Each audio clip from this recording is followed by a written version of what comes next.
ପିଲାମାନେ ଆସୁଛନ୍ତି ସେମାନେ ଯେମିତି ଗ୍ରହଣ କରୁଛନ୍ତି ଆପଣମାନେ ବି ଆମମାନଙ୍କୁ ସେଇଭଳି ଭାବରେ ଗ୍ରହଣ କରିବା।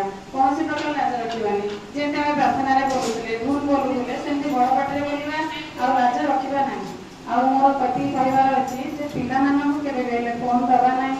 ଆଉ ପିଲାମାନେ ହେଉଛନ୍ତି ଆପଣମାନଙ୍କ ସଂସ୍ପର୍ଶରେ ମାନେ 280 ଦିନ ଯେତେବେଳେ ଗର୍ଭରେ ରହିଲା ପିଲାଟି ସେବେଠାରୁ ଆପଣ ହେଉଛନ୍ତି ତାଙ୍କର ପ୍ରଥମ ଶିକ୍ଷୟିତ୍ରୀ। ତାପରେ ହେଲେ ଗୁରୁଜୀ ଗୁରୁମା। 3 ବର୍ଷ ପର୍ଯ୍ୟନ୍ତ ସେ ପ୍ରଥମେ ତା ମା କୋଳରେ ହିଁ ବଢ଼ିଥାଏ।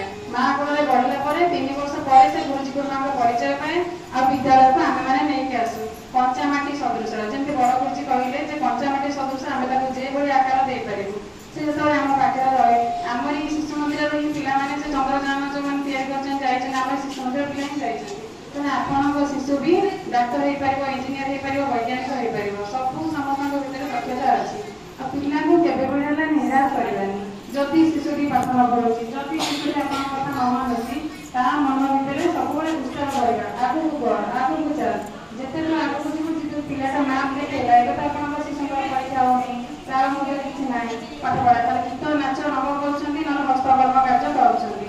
କିନ୍ତୁ ଯେତେବେଳେ ପ୍ରଥମକୁ ଦ୍ୱିତୀୟକୁ ଯିବ ମାକୁ ବି ଦେଖିବେ ଆପଣମାନେ କେବେ ବି ମନ ଦୁଃଖ କରିବେନି କି କାହା ସହିତ ତୁଳନା କରିବେନି। ଯଦି କହିବେ ଯେ ତୋ ସାଙ୍ଗ ପିଲାଟା ପାଖରେ ଅଛି ତାର ତୋଠୁ ଅଧିକ ନମ୍ବର ରହୁଛି କାହିଁକି ତୋର କମ୍ ରହିଲା, ସେଇଟା ପିଲା ମନରେ ବେଶୀ